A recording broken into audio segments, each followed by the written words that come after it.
Sebelumnya permisi kepada teman-teman sekalian dan ucapkan selamat pagi kepada Bapak Profesor Wijanarko selaku dosen pengampu dari mata kuliah Elektronika Daya Kelas A. Di sini saya akan menjelaskan tentang rangkaian Bakbus dan juga perhitungannya. Jadi rangkaian Bakbus adalah sebuah rangkaian yang diperuntukkan atau digunakan untuk menaikkan dan menurunkan tegangan. Pada rangkaian Bakbus ini itu terdiri dari rangkaian sumber AC. Di sini ada MOSFET, di sini ada proses PWM untuk triggeran, di sini ada induktor, di sini ada dioda, di sini ada kapasitor, dan di sini ada resistor. Guna dari sumber di sini yaitu sebagai acuan untuk masukan di dalam proses pentriggeran dari MOSFET. MOSFET di sini berguna untuk proses saklar, yang dimana MOSFET ini akan dipengaruhi kinerjanya melalui adanya duty cycle dan pengaturan pada PWM ini atau sumber clock source-nya ini atau sumber clock-nya ini itu bisa kita atur di duty cycle dan proses tegangan dan frekuensi. Pada proses Bapus converter ini itu ketika nilai duty cycle-nya itu di bawah 50% itu akan proses yang namanya buck, dan proses pada di atasnya 50% itu namanya boost. Jadi proses buck boost ini sebenarnya adalah proses yang menaikkan dan menurunkan tegangan. Biasanya proses buck boost ini juga sebuah proses yang digunakan untuk kinerja-kinerja pada perusahaan-perusahaan besar untuk mengendalikan motor DC, motor AC, yang dimana gunanya untuk membuat sebuah frekuensi itu tetap bisa diatur. Jadi untuk perhitungannya sendiri, sebelum melakukan perhitungan, mari kita buktikan apakah proses buck busnya ini sesuai dengan nilai duty cycle-nya. Di sini kita diberikan sebuah tegangan, tegangan 12 volt, yang dimana duty cycle-nya ini sebesar 58, atau kita buat 40% saja biar dapat untuk dianalisis apakah nilainya ini benar atau tidak. Jadi ketika nilainya duty cycle itu 40%, maka dia akan proses buck, yang artinya nilai sumbernya itu akan lebih besar daripada nilai keluaran. Nah, artinya sudah terbukti, tapi kita akan melakukan perhitungan yang dimana kita melakukan dengan kalkulator. Perhitungannya kalkulator.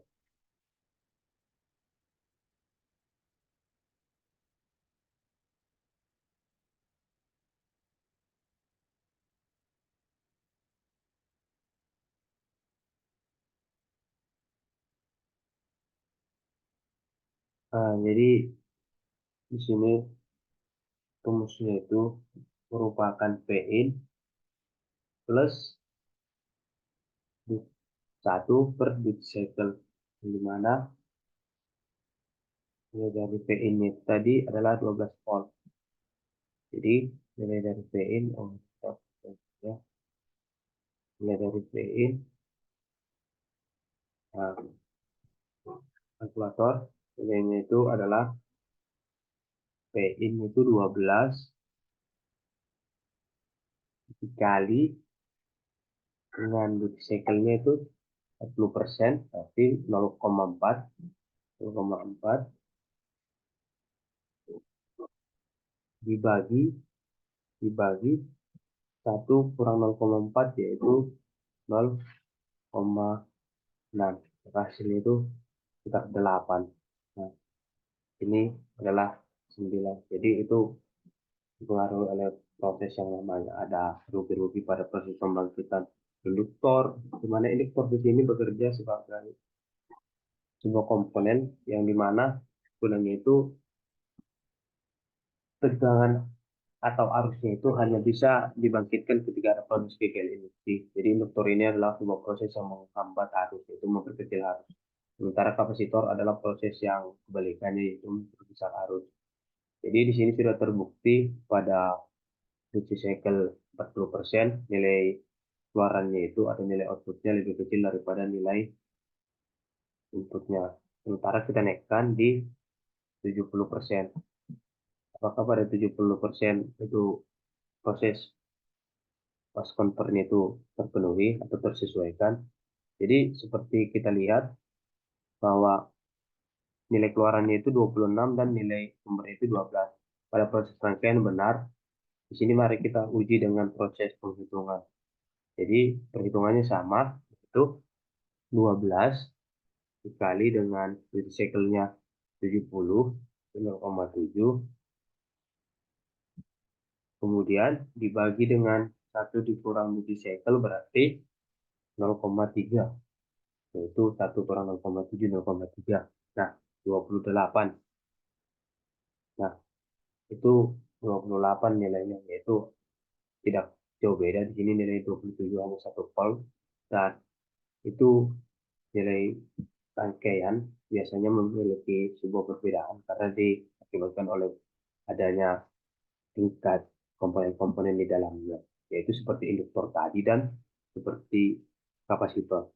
Jadi pada proses perhitungan itu sudah sesuai, dan nilai bak ketika di bawah 50%, maka itu semua rangkaian akan mengeluarkan tegangan output yang lebih kecil daripada tegangan input. Dan pada duty cycle yang di atas 50%, maka tegangan output itu akan lebih besar daripada tegangan input. Dan di sini sebuah grafik yang menandakan keluaran dari sebuah rangkaian buck boost converter ini. Yang dimana buck boost converter ini adalah sebuah rangkaian yang dapat mengendalikan motor-motor AC pada perusahaan besar. Mengapa pada sistem dari buck boost converter ini masih digunakan sampai sekarang ya? Karena pada buck boost converter ini juga selalu membuat atau memiliki kelebihan yang dapat mengendalikan sebuah tegangan yang besar, yang dimana untuk dipergunakan untuk mengendalikan sebuah frekuensi yang lebih tetap. Dan pengembangan dari buck boost converter terus dikembangkan untuk mendapatkan hasil yang lebih baik pada area penggunaan yang lebih meluas.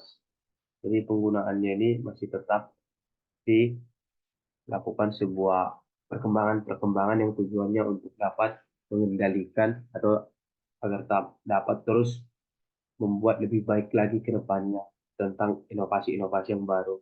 Dan pengaplikasian dari buck boost converter ini yaitu tersedia pada IC MC34063, yaitu dari Motorola, yang dimana tegangannya itu maksimal 40 volt dan arus maksimalnya itu 1,5 ampere. Jadi mungkin cukup sekian mengenai penjelasan saya tentang rangkaian buck boost converter beserta perhitungannya ke pembuktiannya. Jika ada kata-kata yang saya yang salah, mohon maaf. Terima kasih.